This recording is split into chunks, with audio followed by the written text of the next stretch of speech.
Assalamualaikum warahmatullahi wabarakatuh. Anak sekalian, siswa kelas 12 SMA Negeri 3 Kota Sukabumi yang Bapak cintai, Bapak banggakan. Alhamdulillah hari ini kita berjumpa kembali dalam materi sosiologi. Ya, jangan lupa bahwa setiap kali kita pembelajaran kita selalu awali dengan pembacaan doa. Ya, dipersilakan Anda untuk berdoa sesuai dengan agama dan kepercayaan masing-masing.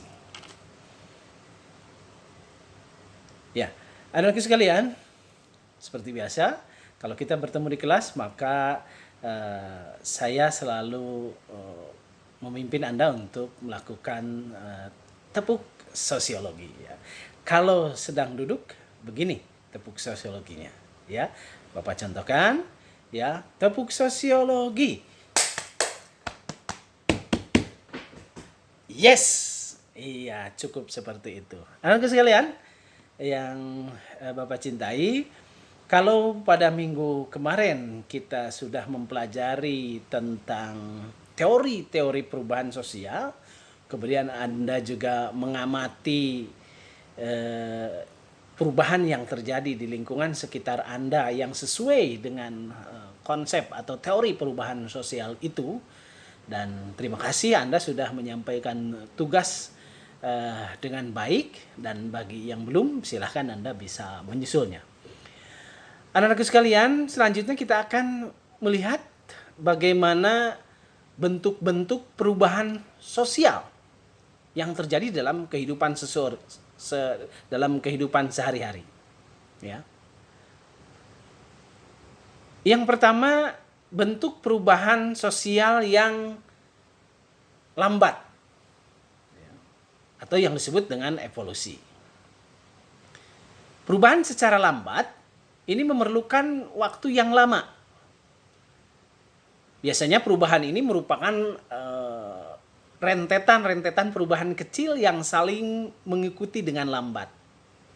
Pada perubahan evolusi ini,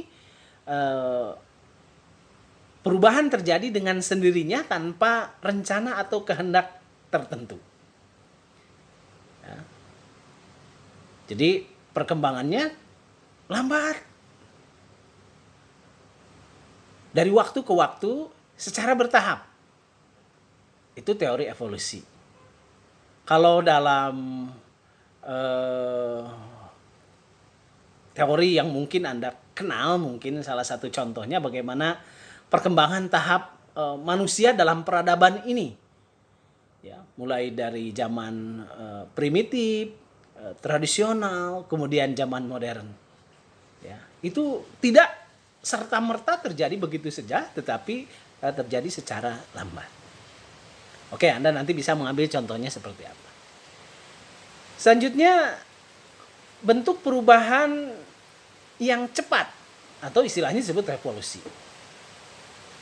Perubahan sosial dan kebudayaan yang berlangsung secara cepat dan menyangkut dasar atau sendi-sendi kehidupan masyarakat. Jadi perubahan revolusi ini adalah perubahan yang terjadi secara cepat dan mendasar. Nah, secara sosiologis, persyaratan dalam sebuah revolusi ini perlu ada kalau ingin disebut sebagai sebuah perubahan yang cepat. Misalnya apa? Satu, adanya keinginan dari masyarakat untuk mengadakan perubahan. Harus ada keinginan dari masyarakat. Yang kedua, ada pemimpin. Pemimpin ini adalah yang memimpin bagaimana masyarakat melakukan pergerakan secara cepat itu. Seperti bagaimana Soekarno dulu memimpin Indonesia untuk melakukan revolusi. Revolusi kemerdekaan namanya. Yeah. Yang ketiga, ada pemimpin yang dapat menampung keinginan aspirasi masyarakat. Jadi ada masyarakat memiliki aspirasi disampaikan kepada pemimpin, dan pemimpin biasanya membuat program-program sesuai dengan aspirasi itu. Selanjutnya ada tujuan yang konkret. jelas tujuannya. Kemudian yang selanjutnya juga ada momentum yang tepat atau waktu yang tepat kapan bisa mengadakan revolusi ini. Ya. Ini biasanya mengawali sebuah gerakan. Ya, misalnya ketika Indonesia merdeka itu kan ada masa vacuum of power, ada masa di situ ada masa kekosongan di mana itu adalah sebuah momentum yang tepat untuk melakukan sebuah revolusi. Kemudian selanjutnya adalah perubahan kecil. Ya. Perubahan kecil adalah perubahan yang terjadi pada unsur-unsur struktur sosial yang tidak membawa pengaruh langsung atau pengaruh yang berarti bagi masyarakat. Kecil, hanya sebagian-sebagian saja, ya. Misalnya kita ambil contoh bagaimana gaya rambut, gaya pakaian itu kan hanya menyentuh kalangan-kalangan tertentu saja. Bentuk selanjutnya adalah perubahan yang besar. Nah, kalau perubahan yang besar adalah perubahan yang berpengaruh terhadap masyarakat dan lembaga-lembaganya. Seperti sistem kerja, hak milik tanah, hubungan kekeluargaan, stratifikasi masyarakat. Itu kan perubahan yang sangat besar. Revolusi misalnya, itu kan pergantian struktur, perubahan yang sangat besar. Artinya sangat dirasakan berpengaruh oleh masyarakat. Yang selanjutnya adalah perubahan yang dikehendaki atau perubahan yang direncanakan. Nah, perubahan yang dikehendaki atau yang direncanakan ini adalah perubahan yang diperkirakan atau yang dapat direncanakan terlebih dahulu oleh pihak-pihak yang mengadakan perubahan dalam masyarakat. Ya. Maka siapa yang memimpin tadi untuk melakukan perubahan itu, yang menghendakinya itu disebut sebagai agent of change. Ya, agent of change, pelaku perubahan itu sendiri. Ya.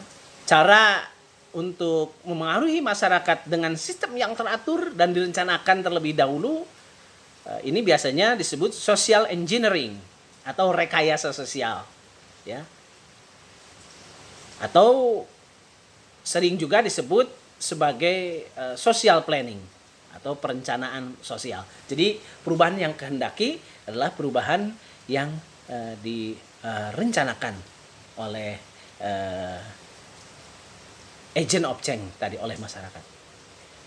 Ya. Kemudian selanjutnya ada perubahan yang tidak dikehendaki atau yang tidak direncanakan. Ya, perubahan yang tidak dikehendaki ini disebut unintended change atau tidak direncanakan, unplanned change.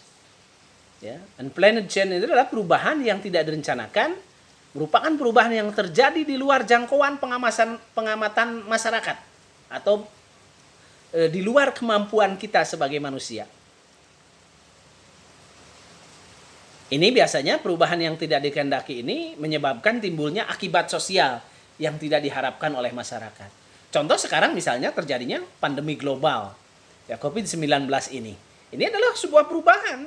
Ketika kita berada di rumah, ini sebuah perubahan, tetapi kita tidak menghendaki terjadinya ini. Nah, ini contohnya.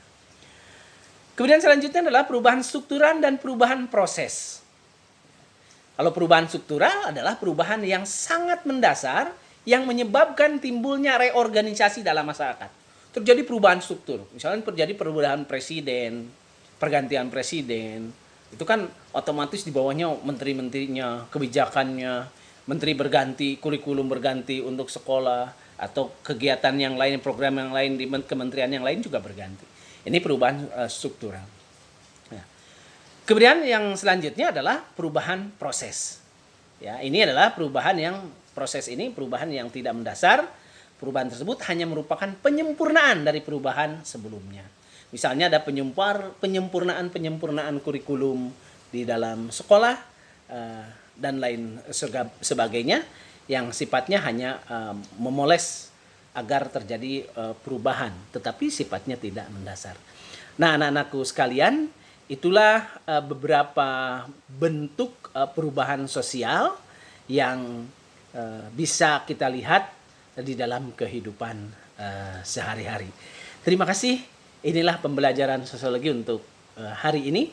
Selamat belajar, selamat mengamati kehidupan sehari-hari, karena sosiologi memang nyata ada di dalam kehidupan kita, di sekitar kita. Terima kasih. Wassalamualaikum warahmatullahi wabarakatuh.